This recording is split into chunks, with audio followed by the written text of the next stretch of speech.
But first, Herc, I think we got to talk about some big juicy news that broke earlier on today, and it has to do with none other than Vinicius Jr. Yes, indeed, Real Madrid apparently have had to reject what would have been a world record offer from Saudi Pro League side Al Ahly. Now, remember, Vinny Jr. has a €1 billion release clause, so Real Madrid just kindly reminded them that, and he's under contract until 2027. Now, the interesting part is that it's not Vinny Jr. himself who has personally rejected this deal. It's Real Madrid that have told the Saudi Pro League absolutely not.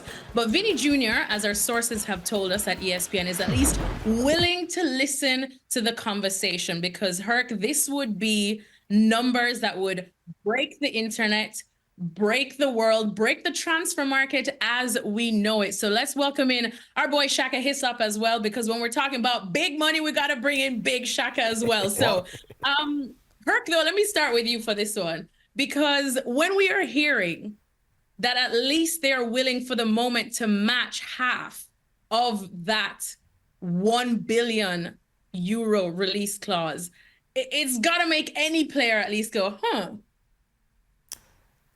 Yes, and if you're Vinny Jr., it's a lot of money, and he doesn't need money per se. I mean, he's on $20 million a year right now, but you're thinking to yourself, hold on a second. Kylian Mbappe just came over, and my club gave him a $100 million signing bonus.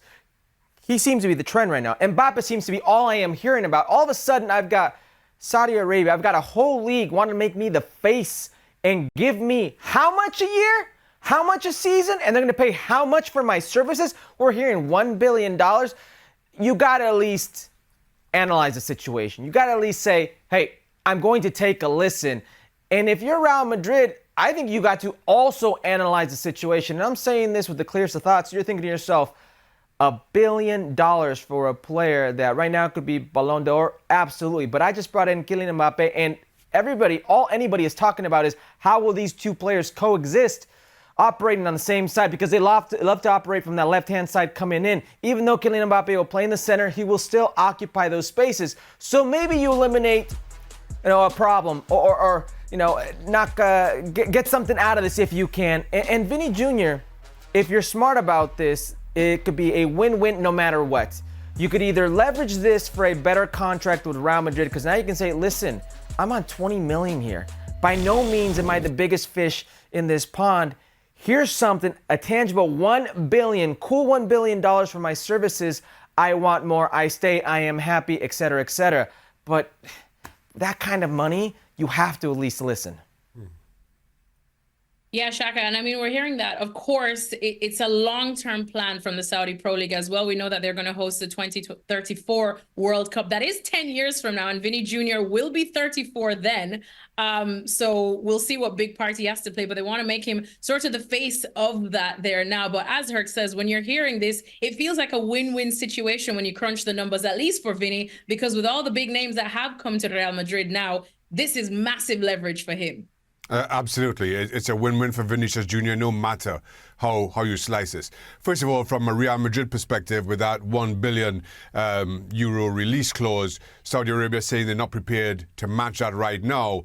But Real Madrid, arguably one of the biggest clubs in world football, I think it's beyond argument that Real Madrid are the best run club financially in world football. So there's no immediate need for them in terms of balancing the books. They have wiggle room to spare in that regard. But a billion euros is nothing to sneeze at, though again, Saudi Arabia is saying as of right now, they're not prepared to match that. For Vinicius Jr. to be made the long-term face of the 2034 project, Saudi Arabia taking a leaf out of Qatar's book in their bid to host the 2022 World Cup, where they had a lot of ex-players as ambassadors. Saudi Arabia have already started to accumulate current players through their league. Adding Vinicius to that will be the jewel to a crown. And from a Vinicius perspective, I'm in total agreement with Herc here. First of all, you cannot just turn your nose up at the reported, 350 million a year or whatever it is. And I don't care who you are. I don't care how much money you're making right now. I don't care where you're playing right now. that offer lands on your table. However, I'm not sure how 350 million lands on your table. If it's a disappearing WhatsApp, if Saudi Arabia slid into your DMs, I don't know how it gets there. But you simply cannot turn away from that. You have to pay it some credence. And if Saudi Arabia aren't prepared to meet it right now, what it does is it puts Vinicius Jr. in a good position in terms of his own negotiations with Real Madrid going forward. It also kind of sends a little bit of a marker from Saudi Arabia to Vinicius Jr. that, listen, we can't do it right now, but 2027 is right around the corner. Let's have another little talk in a year or two. I think from every single angle, this has left everybody with a lot to think about, a lot to gain from it, whichever way it goes. I was just trying to check my DMs to see if I got any of those offers in my DMs, Shaka, because, I would be gone like a light. But Herc, to Shaka's point, as he says, any player, it doesn't matter. We know that Vinny Jr. is not needing this kind of money. He is comfortable as he is, but it's something that you can't really look away from. We're talking about generational wealth. Now, what we do know is that he is happy at Real Madrid. He's not trying to leave anytime soon, but he's entertaining the talks, at least for now. So then the question becomes, can Real Madrid afford to let him go? Yeah, because they've proven it over and over and over again that they can afford to let massive players go, and the brand, the mark, the history of Real Madrid is above any player. And the next player will come up. 4 years ago, you're having this discussion about 3 years ago about when will Vinicius Jr. explode. I still remember very clearly a Champions League game where Karim Benzema and Mendy are in the tunnel and they're making fun of Vinny Jr. They're saying in French, don't pass him the ball. He's playing for the other team. And then he explodes. 3 straight seasons where it's 22, 23, 24 goals. Each season better than next. This year it's a Ballon d'Or, candidacy for Vinny Jr. He seems to be getting better, but this club does something to players. It transforms players. And we can go back to Jude Bellingham, and we can go as far back as you want to go. It does something very different for the career of players. So they will survive with or without Vinicius. That's why Shaka started this off with saying it's the best run team in the world. Historically, that's what they've done. They've always survived. The first team with more than $1 billion in earnings. They're in the green when most teams are in the red, and they're going to continue to do it. Here's my only hesitation for Vinny Jr. It's a win-win because we're talking about it from a human aspect. It's so much money, you have to pay attention. You cannot just ignore. But where do you go from there? Certainly, it'd be very easy for me to say right now, players have proven that you can play in the Saudi Arabia League, that pro league, and still do well at a major international level. We saw N'Golo Kante at the Euros, and he was performing at a ridiculous level. That's the exception to the rule. Where are the rest of the players? That's a fear. These players that are going to Saudi Arabia and getting that kind of money, commanding that kind of money, the players around the world who command that type of money, your Cristiano Ronaldos, your Lionel Messis, they're going to Saudi Arabia, going to Major League Soccer and getting a ridiculous pay scale or amount or these packages because they're on the latter end of their careers and they can entertain that. We've never had this where a player who's an actual Ballon d'Or, one of those actual it players right now is entertaining this. So this would change the game in a monumental way, and I think Saudi Arabia knows that.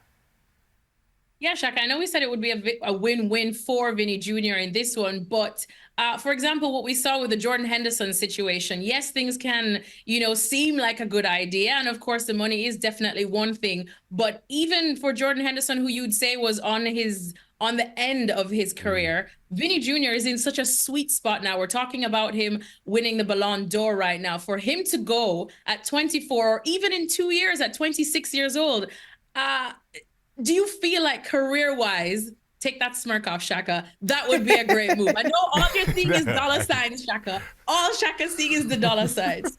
See, I'm smiling because Herc asked, where do you go from there? I'll tell you where I'd go. Anywhere I want. And I'd buy it. I'd go wherever I wanted and I'd buy it. That's what I'd do. So that's not a problem for me at all. Listen, I understand the argument to it. About in terms of your playing career, and I guess there's there may be other opportunities for Vinicius Jr. later on in his career to make a similar move, and who knows, maybe even make somewhere around that amount of money. But as we know as players here, when those offers come, there's no guarantee that they'll be there next year. There's no guarantee that they'll be there in 5 or 10 years' time. And just the comparison with Jordan Henderson, I feel is not a good one or relevant.